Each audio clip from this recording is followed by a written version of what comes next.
Добро вечер. Тредневник на К3.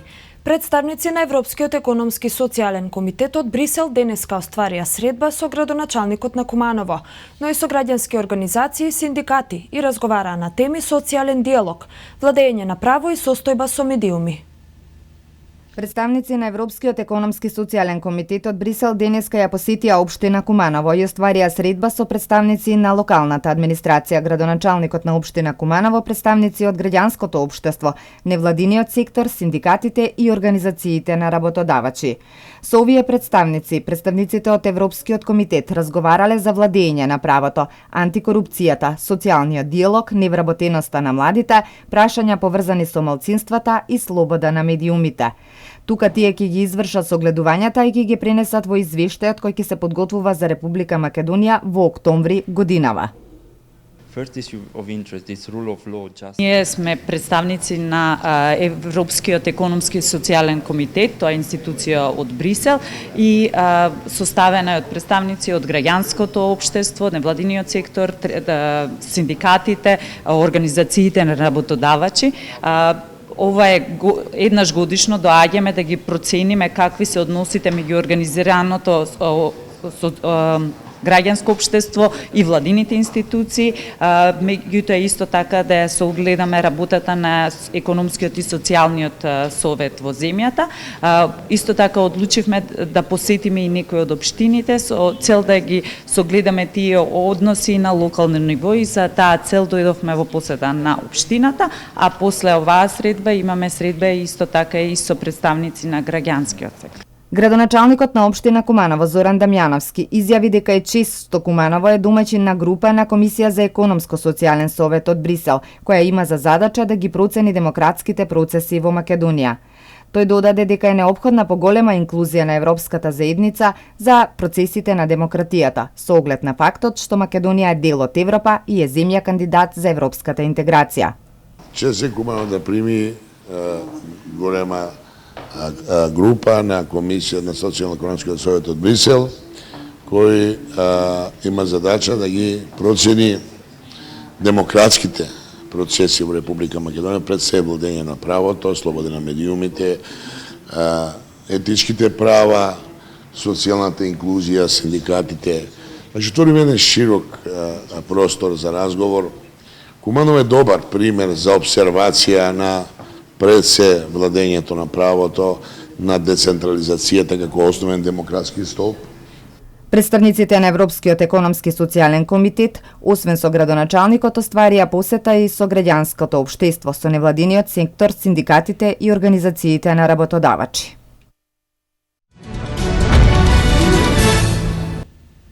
Според законот за безбедност на патиштата, возачот не смее да управува со возило во сообраќај на патот, ниту да започне да управува со возило ако е под дејство на алкохол. При спроведената контрола на секторот за внатрешни работи за време на викендот биле констатирани 50 случаи на лица кои управувале под дејство на алкохол. Граѓаните бараат поголеми парични казни за возачите кои управуваат под дејство на алкохол, но и дополнително одземање на возачката дозволи и отстранување на лицето од сообраќај. Како што велат, возењето во алкохолизирана состојба е опасност не само за себе, туку за сите други учесници во сообраќајот и додаваат дека се потребни и повеќе контроли од страна на полицијата. Можеби има полно пијаници во овој град што возат и не треба да возат, треба да бидат малку пристојни и да се пазат себе си и другите луѓе кои се напад. Дали може би треба да им се одземе и во некој случај дозволата? Ја мислам треба. Мислам казна нема, парична казна нема доста доволно да направи, али треба некои други нешта да се презема. Да, треба да се казнат. Бидејќи алкохол прави штета на луѓе. Луѓе кои возат овдека со алкохол прави судар. Утепав луѓе и никој ништо. А ова кој треба да ги казна. Да им се одземе можеби и дозвола. Да, дозвола, казна, што е најстрашно за возачи, бидејќи возач треба да знае дека со алкохол не смее прво да се вози. Ако вози се с алкохол, он ќе утепа луѓе. И да утепаш човека, знаеш што значи? Многу е тешко. Ја по моје би кажал дека да ги казним. Што повеќе да ги казним полиција? Па протекција доста има. Мене ме зауставljав со едно фиќа, а пред мене си поминуе джипс. Ни таблице, ништо нема. Дали треба да им се одземе дозвола на тие што возат под дејство на алкохол? Дозвола на годину дана. Па ќе му дојде памет. И казна и да му земев дозвола. Од 259 контролирани возачи во зајакнатата акцијска контрола што ја спроведе СВР Куманово, констатирани се 80 прекршоци од Законот за безбедност на сообраќајот на патиштата и Законот за возила. Загрижувачки е податокот дека најголем број на прекршоци констатирани се за управување на возило под дејство на алкохол и тоа во 50 случаи. Стои во соопштението на секторот за внатрешни работи. Освен констатираните прекршоци за управување со возило во алкохолизирана состојба, полициските службеници утврдиле 8 прекршоци за управување на возило пред стекнување право на управување со моторно возило. Регистрирани се и 22 останати прекршоци, од кои 9 се за нерегистрирани и 5 прекршоци за возач почетник. Од секторот за внатрешни работи апелираат до возачите поради зголемена безбедност на учесниците во сообраќајот и безбедност на граѓаните да не се управува возило под дејство на алкохол и сите учесници да се придржуваат до сообраќајните правила и прописи. Угостителски објект во Черкезе не поседувал фискален апарат.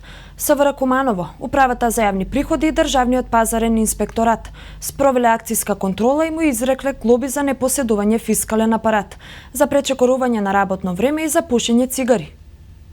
Полициските службеници од СВР Куманово заедно со представници од Управата за јавни приходи и Државниот пазарен инспекторат синоќа спровеле акцијска контрола во угостителски објект лоциран во село Черкези. Од страна на Управата за јавни приходи констатирано е дека правното лице не поседува фискален апарат, за што му е изречена глоба во износ од 1500 евра и издадено му е решение за привремена забрана за вршење дејност во време траење од 30 дена. Од страна на Државниот пазарен инспекторат констатирано е пречекорување на редовното работно време во објектот, за што пак му е изречена глоба во износ од 700 евра. Од страна на полициските службеници изречени се глоби на 9 лица кои се затекнати како во моментот пушат цигари во објектот, за што од страна на Државниот пазарен инспекторат на правното лице ќе му биде изречена глоба. СВР Куманово заедно со кривична пријава до основното јавно обвинителство го спроведе 35 годишниот ДЈ од Куманово поради постоење на основи на сомнение дека сторил кривично дело насилство. Вчера, околу 6 часот, додека оштетениот такси возач 57 годишниот ДМ од Куманово со патничко моторно возило бил паркиран на улицата Сава Ковачевиќ, пријавениот дошол до него и без повод и причина физички го нападнал, удирајќи го со тупаници во пределот на главата. Потоа го гаѓал со камења и продолжил со тупаници и клоци да удира по вратите и прозорските стакла од возилото. Оштетениот се здобил со телесни повреди, а на возилото се направени оштетувања и скршен му е предниот ретровизор. На пријавениот и претходно му е поднесувана кривична пријава за насилство. Остануваме на темата полиција и нејзините активности. Кумановската полиција поднесе кривични пријави против 2 лица поради постоење основи на сомнение за сторено кривично дело фалсификување исправа. Првата пријава е против РД 43 од Куманово, кој на 14.3.2015 година фалсификувал број на шасија на патничко возило Ауди. Полициските службеници извршиле контрола на патничкото возило и утврдиле дека се работи за фалсификат. Поднесена е кривична пријава и против БН 39 од село Лозани Битолско, поради постоење основи на сомнение за сторено кривично дело фалсификување исправа. На 28.2.2015 година од страна на полициски службеници е извршена контрола над патничко возило Голф, при што е утврдено дека возилото е фалсификувано, односно по пат на механичка обработка втиснат е нов број на шасијата.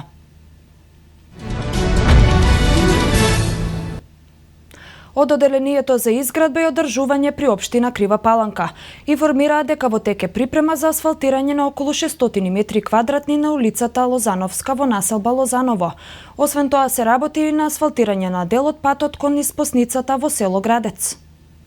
Продолжуваат активностите за реконструкција на дотраените сообраќајници во градот. Информираат од оделението за изградба и одржување при општина Крива Паланка. Во тек е припрема за асфалтирање на главната улица во населба Лозаново. Во изминатиот период беа асфалтирани 2 споредни крака од улицата Лозановска, и тоа едниот во должина од 135, а другиот 85 метри со ширина од 3,5 метри. Преостанува уште асфалтирање на еден крак од истата улица во должина од околу 80 метри, пошто ќе се поставува асфалтен слој на главната улица. Паралелно на други локации се врши санација на ударните дупки. Деновиве се работи и на поставување 300 метри асфалт долж продолжетокот на асфалтниот пат кон испосницата на Јоаким Осоговски во село Градец, информираат одговорните. Изведувач на градичните работи е градичната фирма Лабино Трейд од Гостивар.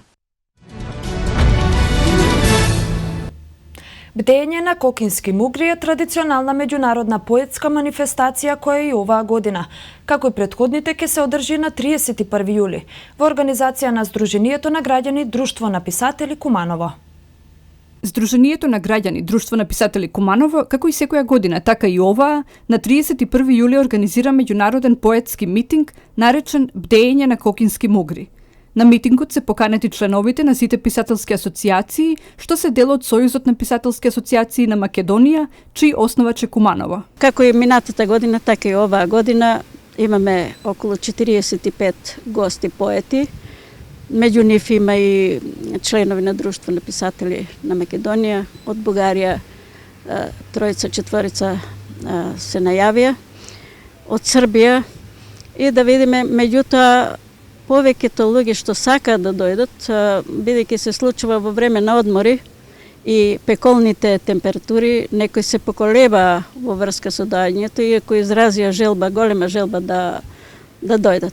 Заедничко литературно дружење и заедничка вечера со поетите гости се предвидени за 30 јули, а на 31 рано изутрина ќе се одржи чествувањето на Кокино, кое ќе биде проследено со богата уметничка програма. Господинот Тихомир Стојановски во улога на племенски старешина ќе искаже молитвата пред изгрејсонце во маркерот со поддршка на Зурли Тапани од Панче Пешев, културно-уметничкото друштво Панче Пешев. Откако ќе се посети Националниот музеј Асном и се заврши со литературното читање, дестинацијата ни е Старонагоричина со посета на манастирот Свети Ѓорѓија, кој на наша радост ова година, од минатата година, е реставрирана околината, направен е плоштад и пристапот е многу по-солиден. Меѓународниот поетски митинг се одржува со поддршка на градоначалникот на општина Куманово, секторот за култура и националната установа музеј. Ќе има организиран превоз и за сите заинтересирани граѓани кои сакаат да бидат дел од оваа манифестација и кои треба да бидат пред хотелот Кристал на 31 јули најдоцна до 4 часот и 45 минути изутрина.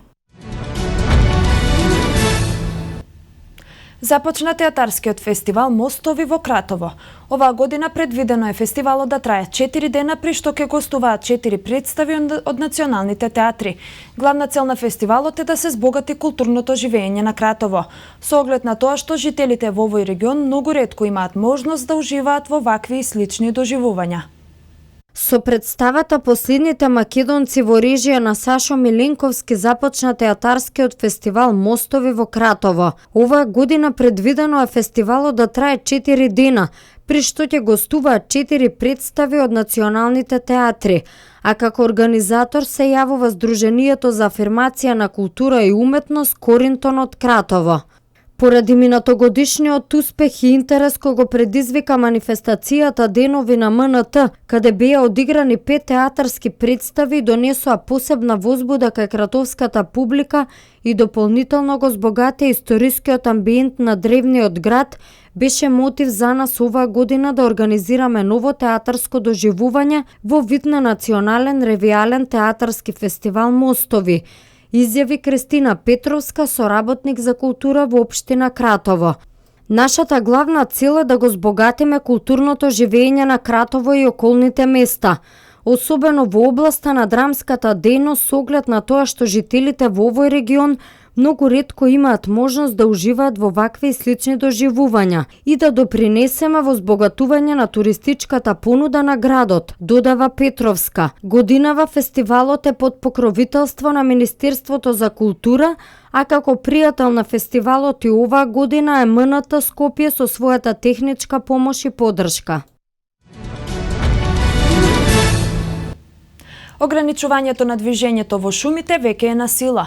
Министерството за внатрешни работи, граничната и шумската полиција ќе вршат 24-часовно патролирање и легитимирање во шумските предели се до 5 август 2015 година. Тимовите секојдневно ќе бидат на терен од 7 до 17 часот, соопштија денеска од подрачната единица Куманово на јавното претпријатие Македонски шуми. Активностите се преземаат со цел спречување пожари во шумските појаси. Министерството за земјоделство, шумарство и водостопанство воведе ограничување на движење на лицата во шумите во периодот од 7 до 17 часот. Ограничувањето важи за сите лица, освен за оние кои имаат добиено дозвола од јавното претпријатие или од шумската полиција. Ограничувањето на движењето во шумите веќе е на сила. Министерството за внатрешни работи, граничната и шумската полиција ќе вршат 24-часовно патролирање и легитимирање во шумските предели се до 5 август 2015. Тимовите секојдневно ќе се на терен од 7 до 17 часот. Единиците на локалната самоуправа при евентуални пожари треба да ја понудат целокупната расположлива материјална и човечка поддршка на јавното претпријатие Македонски шуми, но и на останатите институции. Министерството за земјоделство, шумарство и водостопанство има обврска да ја информира јавноста за забраната за палење стрништа и друг земјоделски отпад, како превентивна мерка за заштита од појава на шумски пожари. Дирекцијата за заштита и спасување, Центарот за управување со кризи, Министерството за земјоделство, шумарство и водостопанство и јавното претпријатие Македонски шуми, кои се задолжени редовно да ги координираат и спречуваат активностите во насока на преземање на несоодветни активности за спречување појава пожари на подрачје на државата. Сите овие активности се преземаат согласно донесените заклучоци од 89-та седница на владата на Македонија.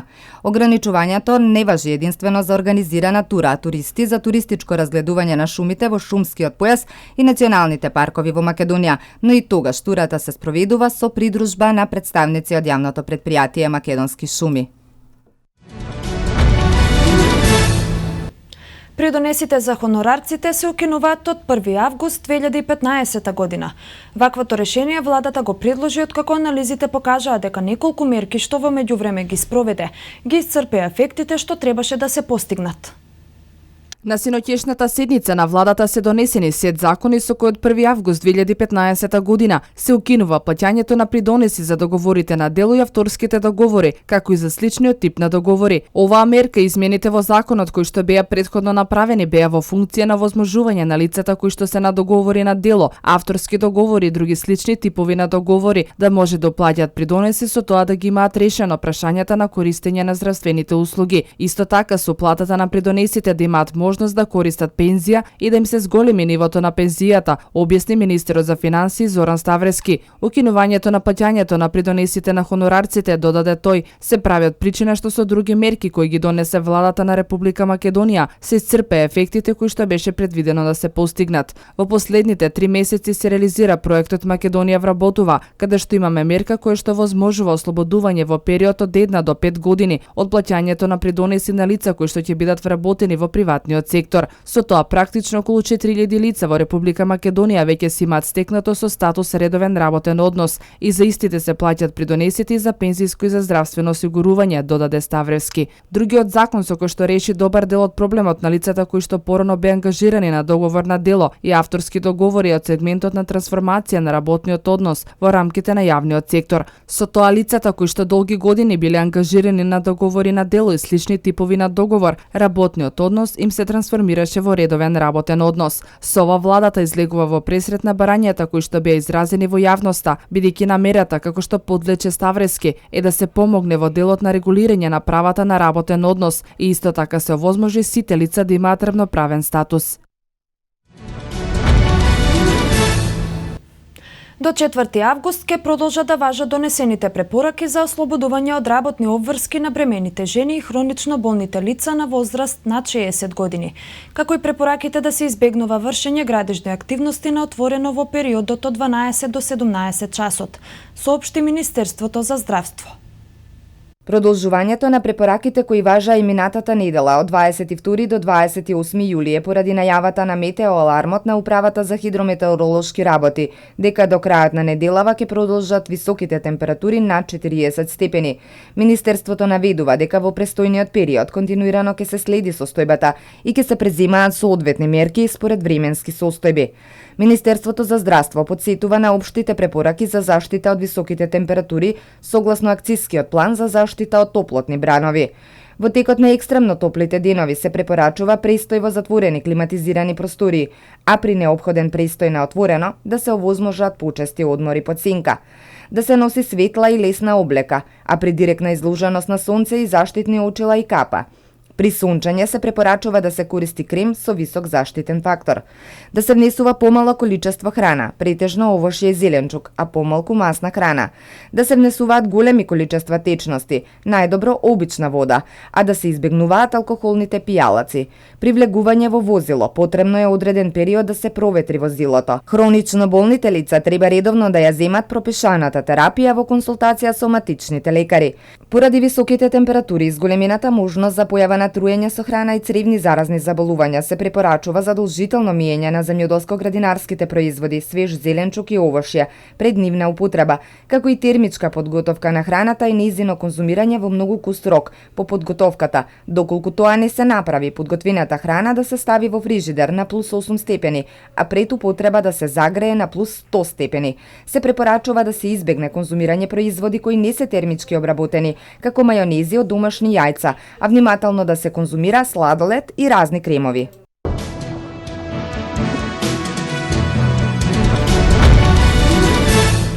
Околу 2000 мигранти само во една ноќ се обиделе да влезат во тунелот под каналот Ла-Манш во близина на француското пристаниште Кале. Неколку лица се ранети во покотници во туристичката улица во Барселона Ла Рамбла, а полицијата трага по 2 вооружени лица. Земјотрес со сила од 7 степени според Рихтеровата скала ја погоди провинцијата Папуа во Индонезија. Околу 2000 мигранти само во една ноќ се обиделе да влезат во тунелот под каналот Ла-Манш во близина на француското пристаниште Кале во настојување да стигнат до Британија, соопшти компанијата Евротунел. Во овој најмногу броен обид, како што се додава, неколкумина мигранти биле повредени. Мигрантите, главно од Африка, Авганистан и Блискиот Исток, се обидуваат да се кријат во камиони или возови кои минуваат низ тунелот. Францускиот министер за внатрешни работи Барнар Казнев изјави дека во вчерашниот обид биле приведени неколку десетици мигранти. Неколку лица се ранети во покутници во туристичката улица во Барселона Ла Рамбла, а полицијата трага по 2 вооружени лица. Како што јавува Лавангардија, најмалку едно лице се здобило со тешки повреди. Неофицијално 2 вооружени лица се во бегство, а до покотниците дошло пред хотелот Силкен околу 15:10 часот по локално време. Весникот Мундо пренесува дека полицијата трага по еден нападач во централниот шпански кварт Суитат Вела. Според првичните информации на покотниците и претходел обид за грабеж на еден странски турист. Инцидентот го воочиле полицајци и му приша на крадецот и на жртвата, но тогаш дошло до размена на оган. Полицијата поради покотниците затворила една продавница за облека на Ла Рамбла. Земјотрес со сила од 7 степени според Рихтеровата скала ја погоди провинцијата Папуа во Индонезија. Епицентарот на потресот бил на 250 км западно од главниот град на провинцијата Џајапур. Земјотресите со магнитуда од 7 до 7,9 степени се многу силни и може да предизвикаат оштетување на зградите, без оглед на нивниот квалитет. Во светот годишно се случуваат од 10 до 20 земјотреси со таков интензитет.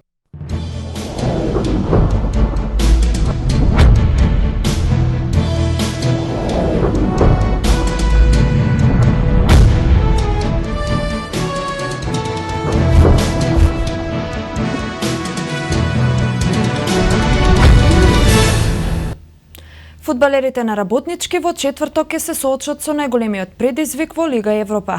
Актуелниот освојувач на Купот на Македонија во третото квалификацијско коло за противник го има турски Трабзон.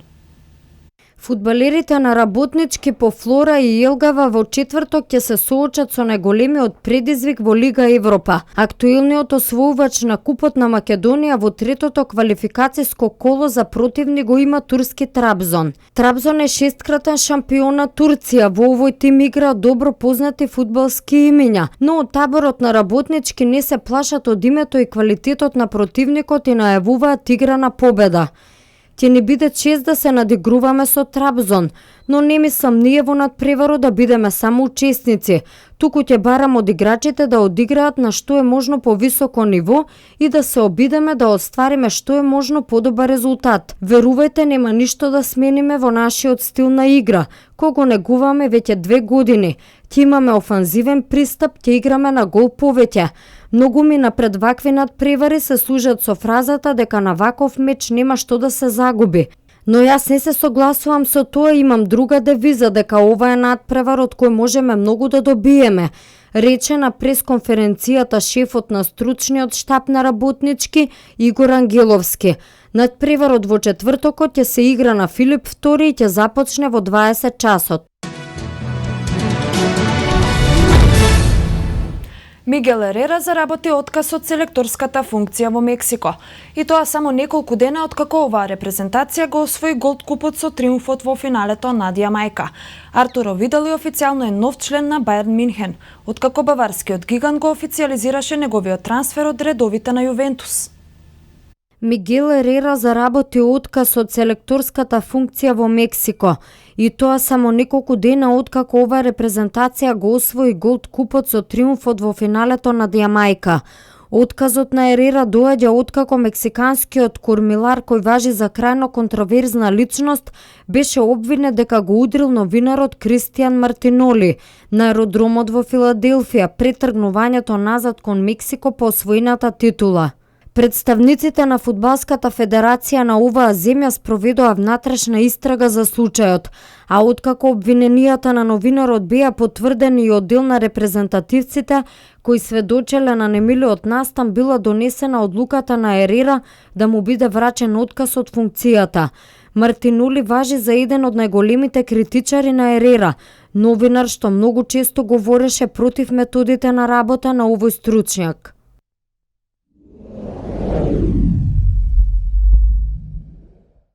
Артуро Видали официјално е нов член на Бајерн Минхен, откако баварскиот гигант го официјализираше неговиот трансфер од редовите на Јувентус. Бајерн плати 37 милиони за услугите на чилеанскиот репрезентативец, за кого ова представува камбек во германскиот фудбал по претходните настапи во дресот на Бајерн Леверкузен. Ова е почеток на нова авантура и се надевам дека се ќе мине во најдобар ред. На трансферот во Бајерн гледам како на чекор напред во својата кариера. Дојдов овде по нови трофеи со желба да станам и европски првак. Свесен сум дека Бајерн има навистина моќен тим. Конкуренцијата за секое место во тимот е огромна, но верувам дека ќе најдам начин да дадам значаен придонес за тимот да победува и да освојува пехари. Воедно сакам да им се заблагодарам на сите во Јувентус за прекрасните години минати заедно. Овој клуб секогаш има специјално место во моето срце, изјави Видал. Чилеанскиот таст ќе го завземе местото во средниот ред на баварците, кое настана по заминувањето на Бастијан Швајнштајгер во редовите на Манчестер Юнајтед.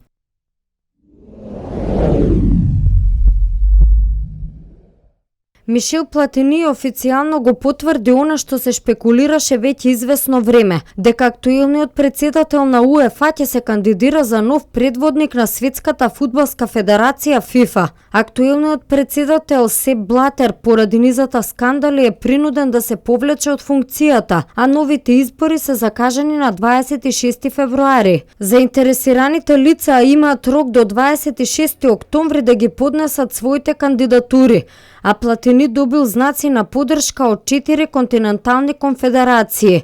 Ги разгледав опциите што се пред мене и решив да се кандидирам за председател на ФИФА.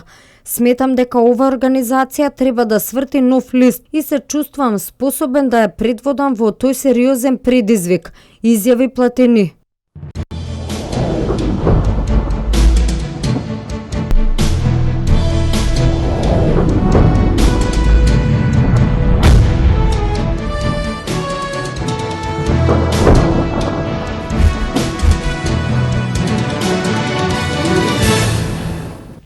Да ја проследиме временската прогноза за македонскиот североисток.